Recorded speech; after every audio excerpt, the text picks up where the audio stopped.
सिद्ध भक्त के 6 लक्षण बताने वाला तीसरा प्रकरण आगे के श्लोक में आया है। अनपेक्षः शुचिर दक्ष उदासीनो गतव्यथः सर्वारंभ परित्यागी यो मद्भक्तः समे प्रियः। इसकी व्याख्या इस प्रकार है। अनपेक्षः भक्त भगवान को ही सर्वश्रेष्ठ मानता है। उसकी दृष्टि में भगवत प्राप्ति से बढ़कर दूसरा कोई लाभ नहीं होता। अतः संसार की किसी भी वस्तु में उसका किंचित मात्र भी खिंचाव नहीं होता। इतना ही नहीं, अपने कहलाने वाले शरीर, इंद्रियां, मन, बुद्धि में भी उसका अपनापन नहीं रहता, अपितु वह उसको भी भगवान का ही मानता है, जो कि वास्तव में भगवान के ही हैं। अतः उसको शरीर निर्वाह की भी चिंता नहीं होती।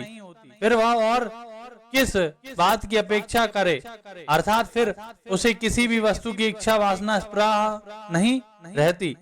भक्त पर चाहे कितनी भी बड़ी आपत्ति आ जाए, आपत्ति का ज्ञान होने पर भी उसके चित्त पर प्रतिकूल प्रभाव नहीं होता। भयंकर से भयंकर परिस्थिति में भी वह भगवान की लीला का अनुभव करके मस्त रहता है। इसलिए वह किसी प्रकार की अनुकूलता की कामना नहीं करता।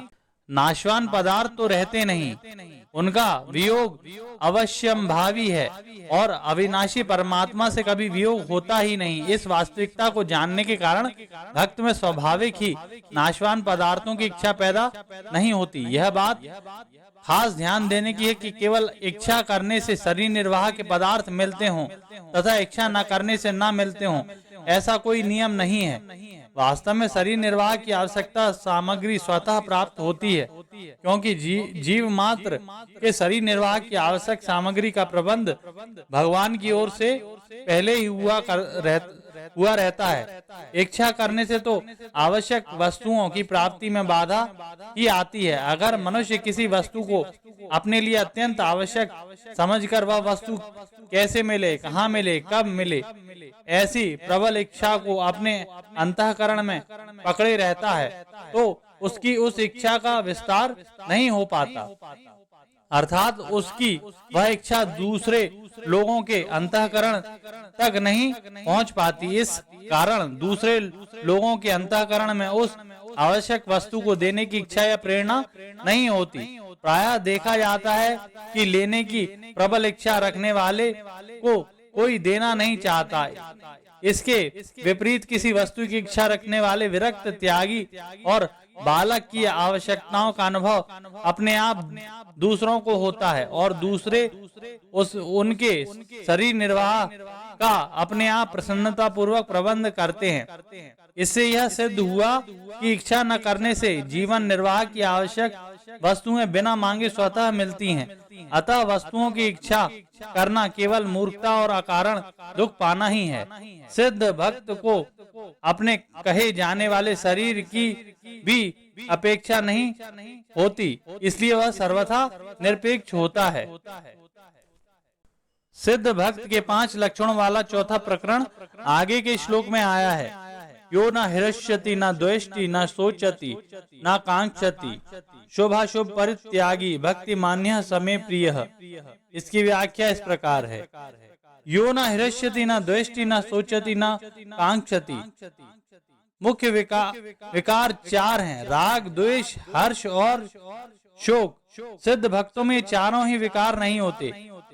उसका यह अनुभव होता है कि संसार का प्रतिक्षण वियोग हो रहा है और भगवान से कभी वियोग होता ही नहीं। संसार के साथ कभी संयोग था नहीं, है नहीं, रहेगा नहीं और रह सकता भी नहीं। अतः संसार की कोई स्वतंत्र सत्ता नहीं है। इस वास्तविकता का अनुभव कर लेने के बाद भक्त का केवल भगवान के साथ अपने नित्य सिद्ध संबंध का अनुभव अटल रूप से रहता है। इस कारण उसका अंतःकरण राग, द्वेष, विकारों से सर्वथा मुक्त होता है। भगवान का साक्षात्कार होने पर ये विकार सर्वथा मिट जाते हैं। साधनावस्था में भी साधक ज्यों-ज्यों साधन में आगे बढ़ता है, त्यों ही त्यों उसमें राग, द्वेष आदि कम होते चले जाते हैं। जो कम होने वाला होता है वह मिटने वाला भी होता है। अतः जब साधन अवस्था में ही विकार कम होने लगते हैं तब सहज ही यह अनुमान लगाया जा सकता है कि सिद्ध अवस्था में भक्त में विकार नहीं रहते, पूर्णतः मिट जाते हैं। हर्ष और शोक दोनों राग द्वेष के ही परिणाम हैं। जिसके प्रति राग होता है उसके संयोग से और जिसके प्रति द्वेष होता है उसके वियोग से हर्ष होता है। इसके विपरीत जिसके प्रति राग होता है उसके वियोग तथा वियोग की आशंका से और जिसके प्रति द्वेष होता है उसके संयोग या संयोग की आशंका से शोक होता है। सिद्ध भक्त में राग द्वेष का अत्यंता भाव होने से स्वतः एक सम्यावस्था निरंतर रहती है, इसलिए वह विकारों से सर्वथा रहित होता है। जैसे रात्रि के समय अंधकार में दीपक जलाने की कामना होती है, दीपक जलाने से हर्ष होता है, दीपक बुझाने वाले के प्रति द्वेष या क्रोध होता है और पुनः दीपक कैसे जले ऐसी चिंता होती है। रात्रि होने से चारों बातें होती हैं, परंतु मध्याह्न का सूर्य तपता हो तो दीपक जलाने की कामना नहीं होती, दीपक जलाने से हर्ष नहीं होता और दीपक बुझाने वाले के प्रति द्वेष या क्रोध नहीं होता और प्रकाश के अभाव की चिंता भी नहीं होती। इसी प्रकार भगवान से विमुख और संसार के सम्मुख होने से शरीर निर्वाह और सुख के लिए अनुकूल पदार्थ परिस्थिति आदि के मिलने की कामना होती है। इनके मिलने पर हर्ष होता है, इनकी प्राप्ति में बाधा पहुंचाने वाले के प्रति द्वेष या क्रोध होता है और इनके न मिलने पर कैसे मिले ऐसी चिंता होती है। परंतु जिसको भगवत प्राप्ति हो जाए उसमें ये विकार कभी नहीं रहते, वह पूर्ण काम हो जाता है, था उसको संसार की कोई आवश्यकता नहीं रहती। ममता आसक्ति और फलेच्छा से रहित होकर ही शुभ कर्म करने के कारण भक्त के कर्म अकर्म हो जाते हैं, इसलिए भक्त को शुभ कर्म का भी त्यागी कहा गया है। राग द्वेष का सर्वथा अभाव होने के कारण उससे अशुभ कर्म तो होते ही नहीं। अशुभ कर्मों के होने में कामना ममता आसक्ति की प्रधान कारण है और भक्तों में इनका सर्वथा अभाव होता है, इसलिए उसको अशुभ कर्मों का भी त्याग कहा गया है। भक्त शुभ कर्मों से तो राग नहीं करता और अशुभ कर्मों से द्वेष नहीं करता, उसके द्वारा स्वाभाविक शास्त्रविहित शुभ कर्मों का आचरण और अशुभ कर्मों का त्याग होता है, राग द्वेष पूर्वक नहीं। राग द्वेष का सर्वथा त्याग करने वाला ही सच्चा त्यागी है। मनुष्य को कर्म नहीं बांधते अपितु कर्मों में राग द्वेष ही बांधते हैं।